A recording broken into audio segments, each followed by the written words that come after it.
സർവശക്തനായ ദൈവത്തിൻ്റെ അതിപരിശുദ്ധ നാമം അതിയായി മഹത്വപ്പെടുമാറാകട്ടെ.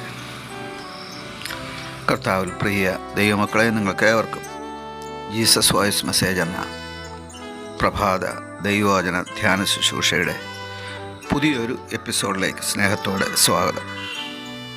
അല്പസമയ ധ്യാനത്തിന് ഒരു ചെറിയ വേദഭാഗം വായിക്കുന്നു. യോഹന്നാൻ എഴുതിയ 1-ാം ലേഖനം, അധ്യായം 1, 8, 9 തിരുവചനങ്ങൾ.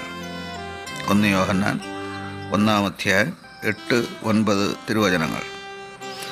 നമുക്ക് പാപമില്ല എന്ന് നാം പറയുന്നുവെങ്കിൽ നമ്മെ തന്നെ വഞ്ചിക്കുന്നു, സത്യം നമ്മിൽ ഇല്ലാതെയായി. നാം നമ്മുടെ പാപങ്ങളെ ഏറ്റുപറയുന്നുവെങ്കിൽ അവിടുന്ന് നമ്മോട് പാപങ്ങളെ ക്ഷമിച്ച് സകല അനീതിയും പോക്കി നമ്മെ ശുദ്ധീകരിപ്പാൻ തക്കവണ്ണം വിശ്വസ്തനും നീതിമാനുമാകുന്നു. കർത്താവിൽ പ്രിയരെ, നാം വായിച്ചു കേട്ട യോഹന്നാൻ എഴുതിയ 1-ാം ലേഖനം 1-ാം അധ്യായം 8, 9 തിരുവചനങ്ങളിൽ നമുക്ക് പാപക്ഷമ ലഭിക്കുവാൻ നാം ചെയ്യേണ്ട പ്രധാന കാര്യങ്ങളാണ് രേഖപ്പെടുത്തിയിരിക്കുന്നത്. പാപം ചെയ്യാത്ത ഒരു മർത്യനും ഈ ഭൂമിയിലില്ല. എല്ലാവരും പാപം ചെയ്ത് ദൈവ തേജസ് നഷ്ടപ്പെടുത്തിയെന്ന് തിരുവചനം അനുശാസിക്കുന്നു. ഭൂമിയിൽ പാപം ചെയ്യാത്ത ഒരു മനുഷ്യനുമില്ല എന്ന് ദൈവം തന്നെ വെളിപ്പെടുത്തുമ്പോൾ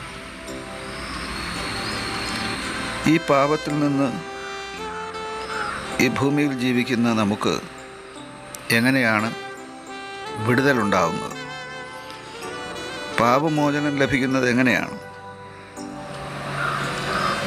ഈ ചോദ്യത്തിൻ്റെ ഉത്തരമാണ് നാം വായിച്ചു കേൾക്കുവാനിടയായത്. ഇവിടെ ആദ്യം നാം വായിച്ചു കേട്ട 1 യോഹന്നാൻ 1:8 പറയുന്നത് നാം നമ്മെ തന്നെ നീതീകരിക്കരുത് എന്നാണ്. നാം നമ്മെ തന്നെ നീതീകരിച്ചാൽ നമുക്കൊരിക്കലും പാപക്ഷമ ലഭിക്കുകയില്ല. നാം ദൈവത്തിനെതിരെ സംസാരിക്കുന്നവരായി, ചിന്തിക്കുന്നവരായി, പ്രവർത്തിക്കുന്നവരായി മാറുകയും ചെയ്യും. ഉദാഹരണത്തിന്, ഞാനൊരു പാപവും ചെയ്യാത്ത വ്യക്തിയാണ്, ഞാൻ നീതിമാനാണ്, ഞാൻ ഇതുവരെ ഒരു കുറ്റവും ചെയ്തിട്ടില്ല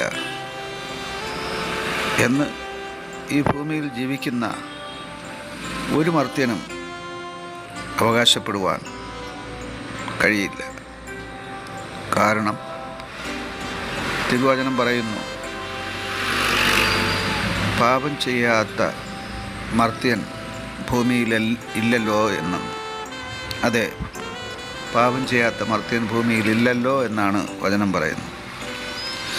അങ്ങനെയെങ്കിൽ ഈ പാപത്തിൻ്റെ ബലത്തിൽ നിന്ന്, ഈ പാപത്തിൻ്റെ ശക്തിയിൽ നിന്ന് നമുക്കെങ്ങനെയാണ് മോചനം ലഭിക്കുക? ഈ ചോദ്യത്തിൻ്റെ ഉത്തരം ഇവിടെ വളരെ വ്യക്തമായി, സ്പഷ്ടമായി പരിശുദ്ധാത്മാവ് രേഖപ്പെടുത്തുന്നു. നാം ഏതെങ്കിലും ഒരു പാപം ചെയ്തു പോയി എന്ന് ഒരു ബോധ്യം നമുക്കുണ്ടാകുമ്പോൾ ദൈവസന്നിധിയിൽ മുഴങ്കാൽ മുടക്കി ഞാൻ പാപിയാണെന്ന് സമ്മതിക്കുകയത്രേ ഒന്നാമത് ചെയ്യേണ്ടത്. തുടർന്ന് നമ്മുടെ പാപങ്ങൾക്ക് വേണ്ടി പ്രായശ്ചിത്തം ചെയ്ത യേശു കർത്താവിൻ്റെ രക്തത്തിൽ നാം ആശ്രയിക്കുമ്പോൾ നമുക്ക് പാപമോചനം ലഭിക്കുവാൻ ഇടയാവും. നമുക്ക് പാപമോചനം നൽകുവാൻ വിശ്വസ്തനായ ദൈവം ഇന്നും ജീവിക്കുകയാണ്. അവിടുന്ന് മരിച്ചവനായിരുന്നു, എന്നാൽ എന്നേക്കും ജീവിക്കുന്നു എന്നാണ് ഉയർത്തെഴുന്നേറ്റ് പ്രഖ്യാപിച്ചിട്ടുള്ളത്. എന്നേക്കും ജീവിക്കുന്ന ആ മഹാപുരോഹിതൻ്റെ മുമ്പിൽ നാം പാപിയാണെന്ന് സമ്മതിച്ച് നമ്മുടെ പാപക്ഷമയ്ക്കായി പ്രാർത്ഥിക്കുമ്പോൾ പാപമോചനം നൽകി നമ്മെ അനുഗ്രഹിക്കുവാൻ ദൈവം വിശ്വസ്തനാണ്. ആമേൻ.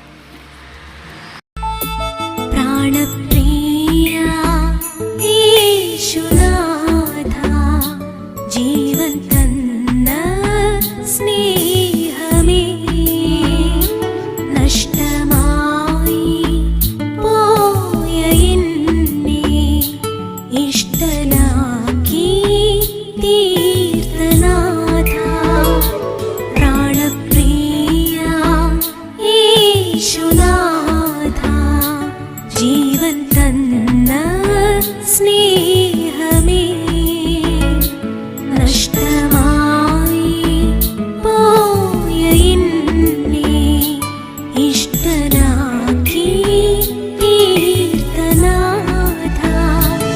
എന്റെ സ്നേഹം നിനക്കു മാത്രം, വേറെ ആരും കവരുകില്ല.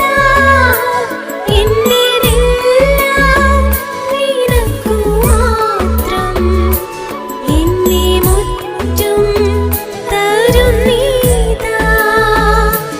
എന്റെ സ്നേഹം നിനക്കു മാത്രം, വേറെ ആരും കവരുകില്ല.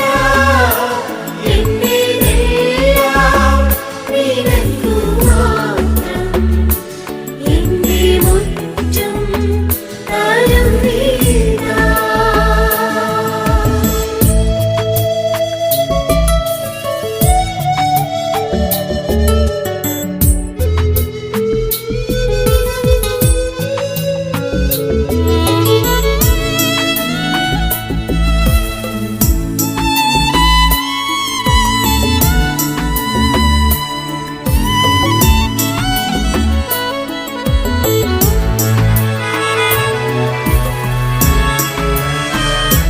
തള്ളപ്പെട്ട എന്നെ നിന്റെ പൈതലാക്കി തീർത്തുവല്ലോ.